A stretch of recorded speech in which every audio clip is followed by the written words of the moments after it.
Olá, turma, tudo bem? Hoje nós vamos começar as nossas correções aqui, tá? Da avaliação que vocês fizeram. Antes, eu gostaria que vocês dessem uma olhadinha na avaliação, refletissem um pouco, tá? Em cima dessa avaliação. Mas antes de começar, eu gostaria de deixar aqui para vocês algum conselho, né, em relação à matemática propriamente dita. Ela é uma matéria complicada, sabe? Não é uma matéria fácil, não. Não é do meu ponto de vista, da minha informação aqui que eu estou falando, isso eu estou falando um contexto geral mesmo. Então, em dados, em estudos, a matemática, ela é colocada como uma das matérias mais trabalhosas, mais complicadas, né, dentro da grade aí que vocês têm de disciplinas. Por que ela vem a ser tão difícil, né, o povo? Por que se julgam a matemática como muito complicada? Na verdade, não é que há complicação na matemática. A matemática ela exige um pouco de treino e um pouco de disciplina, né? E às vezes a gente não se interessa, talvez, muito por essa disciplina de sentar literalmente estudar e fazer infinitas vezes até que nós consigamos, de fato, aprender o conteúdo. Esse é um dos pontos, né, que acreditam que a matemática é muito difícil, encaram a matemática com esse grau de dificuldade. Um outro ponto também é que a matemática ela exige uma espécie de uma continuidade, sabe? Ela não tem nada de desconexa com nada, ou seja, ela tá tudo, é como se fosse uma trama de um fio, sabe? Você vai costurando uma informação na outra. E se eu perco uma informação lá atrás, eu tenho dificuldade lá na frente, não tem como, sabe? Então é como se a gente estivesse a todo momento tendo que contar aquele conteúdo anterior. Né? Eu sei que muitos outros conteúdos, de espécie nenhuma, desmerecendo nenhum, todos têm o seu valor e o seu peso, tá? Mas talvez algum conteúdo você não precisa ser. É fundamental, a matemática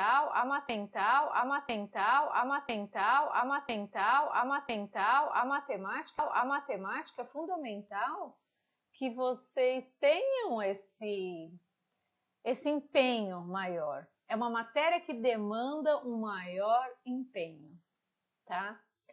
Então, por isso que muitos acreditam que a matemática é uma das matérias mais complicadas, mas ela não é complicada, né? Se a gente conseguir acompanhar todos os passos, se a gente se dedicar, vocês vão ver que não tem nada de complicado, tá?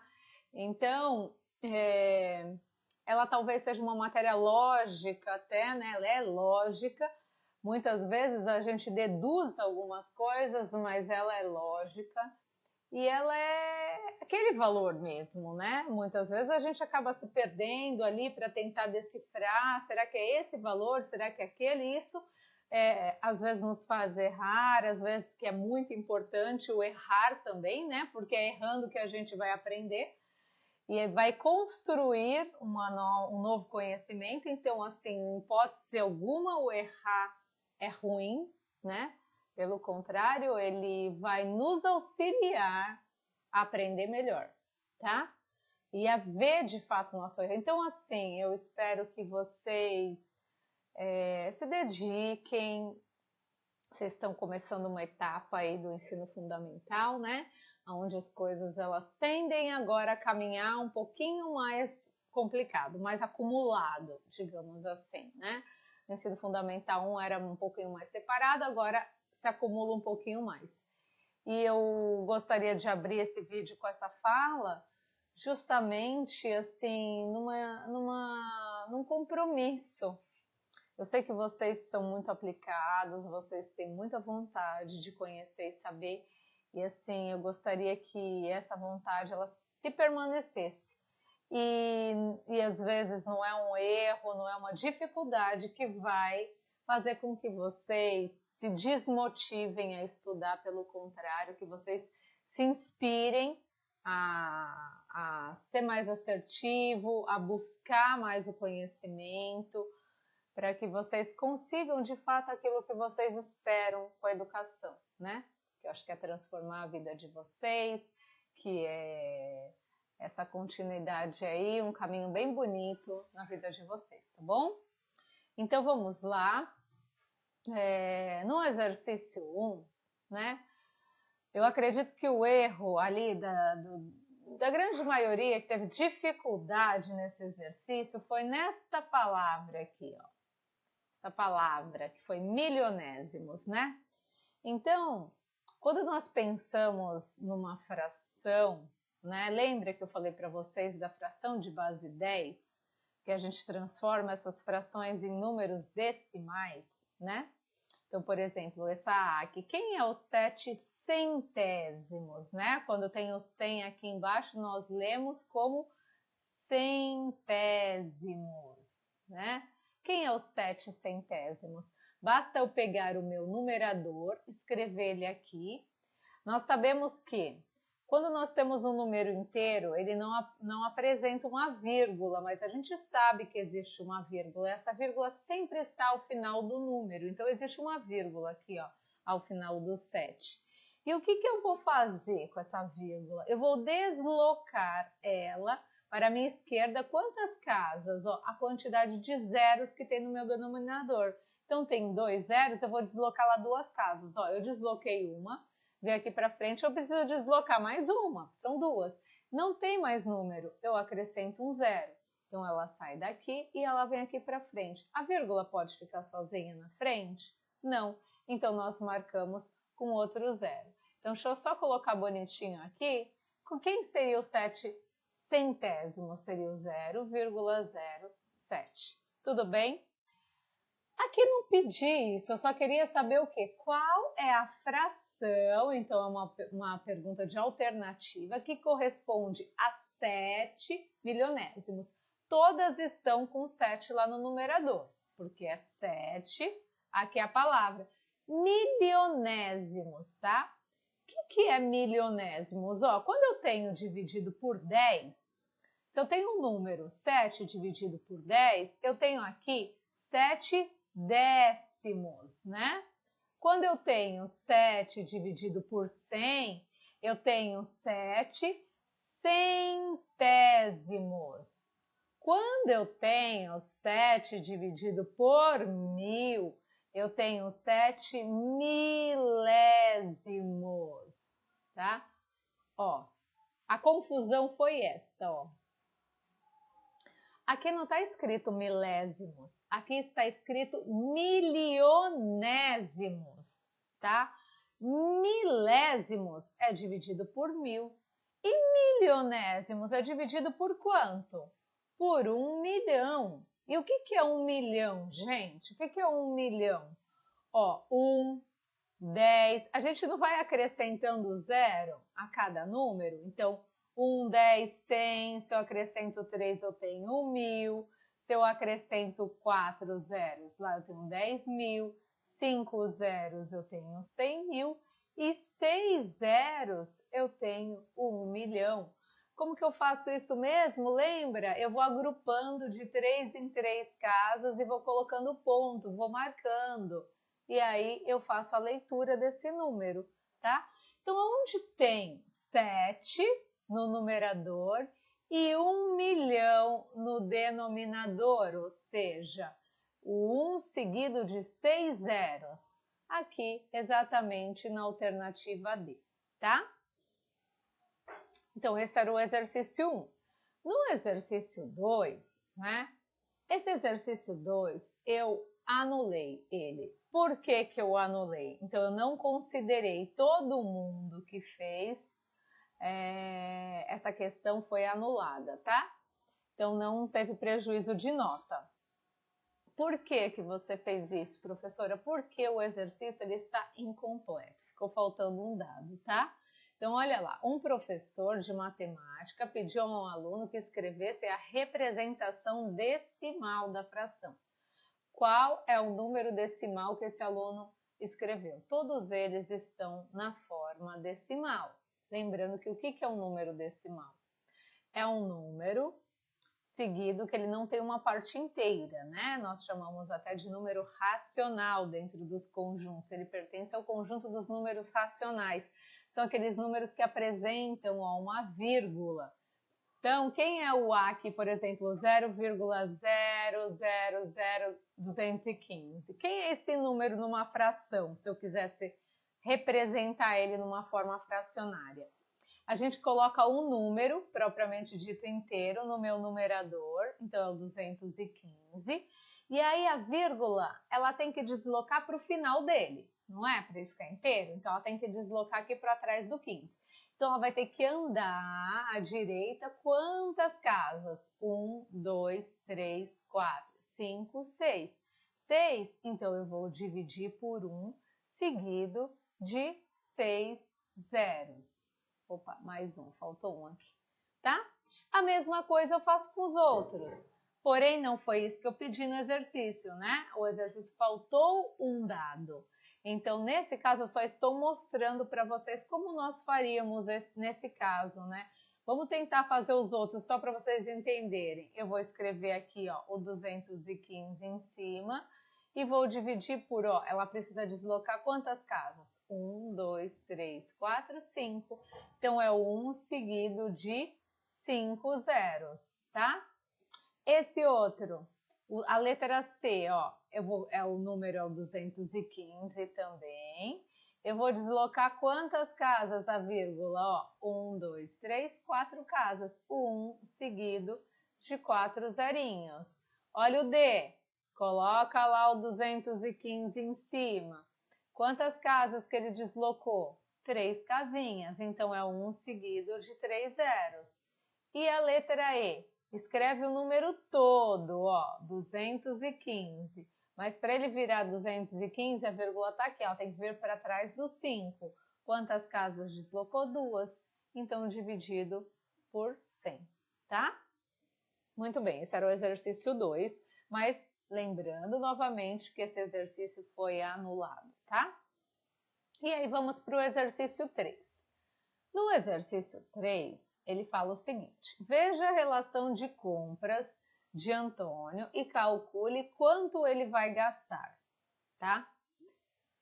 Primeira coisa também que eu observei lá, e eu quero fazer um alerta para vocês. Toda vez que vocês observarem um exercício, gente, leia com atenção todos os dados, presta atenção em algumas informações, tá? Então, aqui eu tenho uma relação de produtos, ó. E aqui eu tenho preço unitário. O que significa a palavra unitário? Significa de uma unidade, tá? Se eu comprei uma lata de molho, eu gastei R$ 2,50, porque uma lata custa R$ 2,50, eu só comprei uma. Se eu comprei um pacote de café torrado e o pacote custa R$ 5,90, eu gastei R$ 5,90 nesse pacote. Se eu comprei uma lata de leite condensado e ela custa R$ 1,40, né? Gastei isso no leite condensado. Ó, no óleo, mesma coisa. Custa R$ 2,65 uma lata de óleo. Comprei somente uma. Porém, na bolacha, ó, eu comprei 2 pacotes. Cada pacote custa R$ 3,70. Quanto custam 2 pacotes? Bastaria, se vocês quisessem somar 3,70 mais 3,70, daria certo. Mas quem fez também primeiro 3,70 vezes 2, também dá certo. Ó. 2 vezes 0, 0. 2 vezes 7, 14, sobe 1. 2 vezes 3, 6, mais 1, 7. E agora a gente precisa saber onde coloca a vírgula. Para isso, eu conto quantas casas deslocada a vírgula tá. Então, a vírgula só aparece aqui no numerador, número de cima aqui, né? Então, quantas casas tem depois da vírgula? 2. Eu venho aqui de trás para frente e marco, ando, né? Uma, aqui ó, andou uma, andou 2. Então, logo, ele gastou de bolacha R$ 7,40. Vamos ver aqui de leite em pó. O leite em pó, ele comprou 2 latas, porém o preço unitário é R$ 8,25. Então, quanto que ele gastou de leite? Ora, eu vou fazer 8,25 e vou multiplicar por 2 unidades, que foi o que ele comprou. 2 vezes 5, 10, sobe 1. 2 vezes 2, 4, mais 1, 5. 2 vezes 8, 16. Anda, tem 2 casas deslocadas aqui em cima com a vírgula. Anda de trás para frente, 2 casas. Então, ó, já sei que ele gastou R$16,50 de leite. Então, vamos marcar aqui. Agora a gente vai ter que somar tudo, ó. Quem quiser ir somando separadinho e depois ir juntando, dá certo, tá? Eu vou colocar tudo junto. Eu vou marcar o maior em cima e vou vindo para os números menores. Então, ó, o leite, que foi R$16,50. Depois, o que eu tenho maior? A bolacha, que foi R$7,40. Então, marca lá R$7,40. Lembrando que é número embaixo de número e a gente vai colocar esses números. O segredo é a vírgula embaixo de vírgula, tá? Então, esse 7 jamais poderia ir aqui embaixo do 1, porque a vírgula não ficaria alinhada com o número de cima, tá? Depois, o que tem de maior valor aqui, ó? O café. Então, vou colocar aqui o café, ó, embaixo. R$5,90. Aí, coloquei já esse, já vou riscando para saber o que eu já fui colocando, tá? Depois vem o óleo, que é R$2,65. Então, vamos colocar lá o R$2,65. Depois, a gente coloca o molho de tomate, que foi R$2,50. E, por último, a gente coloca o leite condensado, R$1,40. E agora, a gente vai somar tudo de uma só vez. Deixa eu mudar a cor para ficar mais claro. Aqui, ó, no final, ó, 0 mais 0 dá 0, mais 0 dá 0, mais 5 dá 5, mais 0, 0, mais 0, 0. Então, 5 mais todos esses zeros vai dar 5. Coloca o 5 lá. Vamos para o próximo, ó. 5 mais 4 dá 9. 9 mais 9 dá 18. 18 mais 6 dá 24. 24 mais 5 dá 29. 29 mais 4 dá 33. Então, eu desço um 3 e subo outro. Próximo. 3 que eu subi mais 6, ó, dá 9. 9 mais 7 dá 16. 16 mais 5 dá 21. 21 mais 2 dá 23. 23 mais 2 dá 25. E 25 mais 1 dá 26. Deixa eu já colocar a vírgula aqui, ó. Tá vendo? Ó, tô seguindo. 26 subiu 2. E agora? 2 mais 1, 3. Então, quanto que ele gastou nessa compra, né? Ele gastou R$36,35, tá? Vamos continuar. E aí, no exercício 4, aí a gente entrou em potência. Lembra de potência? O que era potência mesmo? Eu tenho um número que nós chamamos de base, ele é elevado a um expoente, né? Aqui em cima, e isso resulta no resultado da potência, tá? Essa base é o número que aparece aqui. Então, por exemplo, aqui em cima aparece quem? Que número que apareceu? O 3. Esse 3 é a minha base. Quantas vezes, a quantidade de vezes que apareceu o 3? 2 vezes. É o meu expoente. Era só para indicar em potência, não precisava nem colocar resultado, gente, tá? Então, quem é o 3 vezes 3? É o 3 elevado a 2. Se eu quisesse resolver isso, aí eu vou lá, 3 vezes 3 dá 9. Então, 3 elevado a 2 é 9.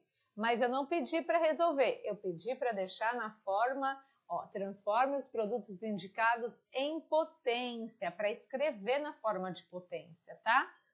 Então, 3 vezes 3 é 3 elevado a 2. Olha aqui no B. Eu tenho, que número que aparece aqui? Apareceu 5. Então, 5 é a minha base. Quantas vezes apareceu o número 5? 3 vezes. O 3 é o meu expoente. Olha no C.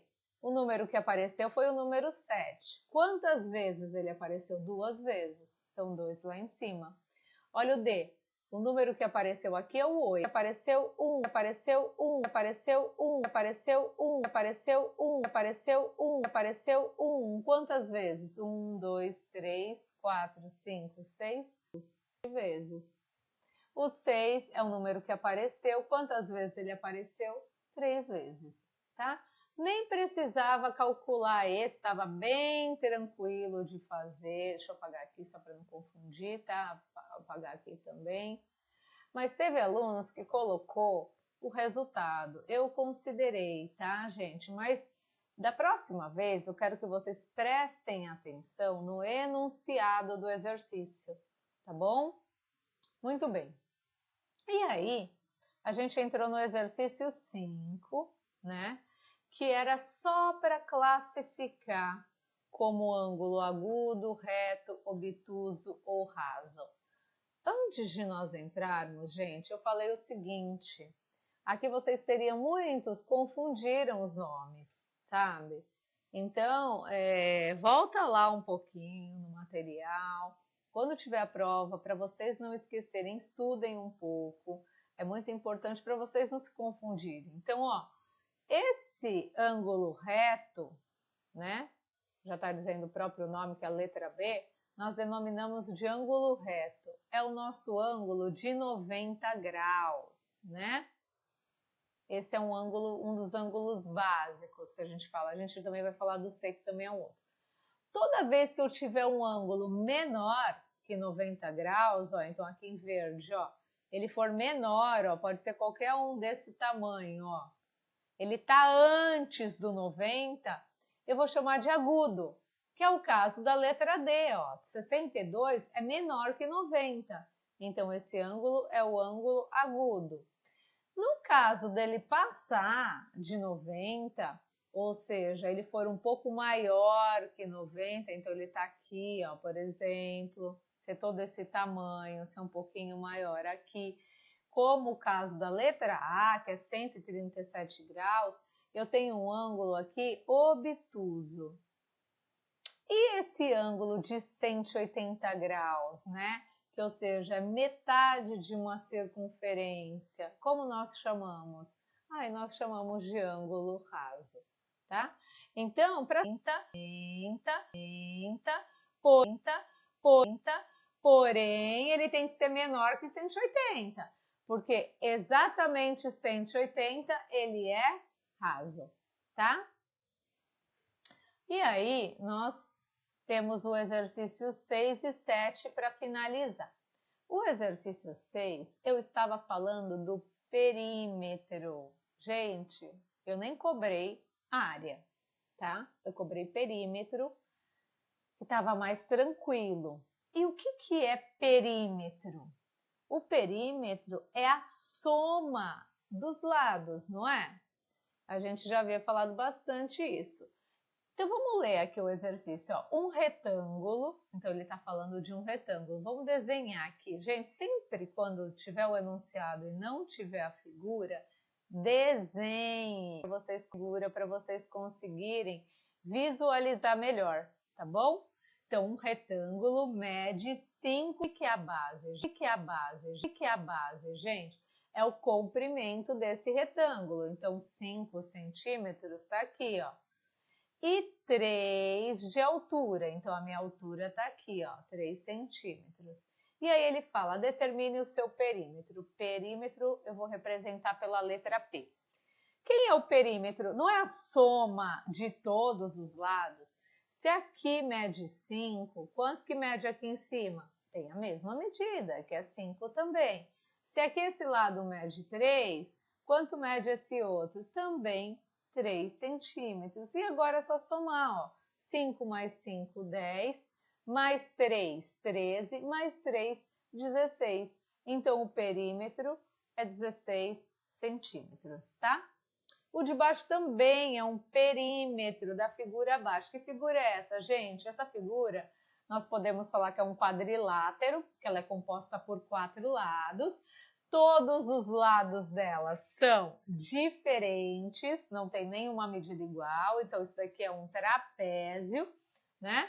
Eu tenho 2 lados paralelos e os outros não, tá? Então, essa figura é um trapézio. O que é perímetro mesmo? Na soma de todos os lados? Então, bastaria nós pegarmos todos esses números e somarmos, ó, 2 mais 5 mais 3 mais 6. E aí, quanto que dá isso? Ó, 2 mais 5, 7, com 3, 10, com 6, 16. E o enunciado já fala, são dadas em centímetros. Então, 16 centímetros. Não pode esquecer, tá, gente, de colocar a unidade de medida ali depois. Bem, era essa a nossa avaliação. Vai ficar salvo aí no sistema, lá no YouTube. Vocês vão receber no grupo. Ficou dúvida? Acessem novamente. Não deixem de assistir, tá bom? E aí, se precisar de auxílio, me manda mensagem. Eu tô na escola também, vocês sabem, os dias vocês têm um horário aí. Só me procurar, tá bom? Um beijos e até mais.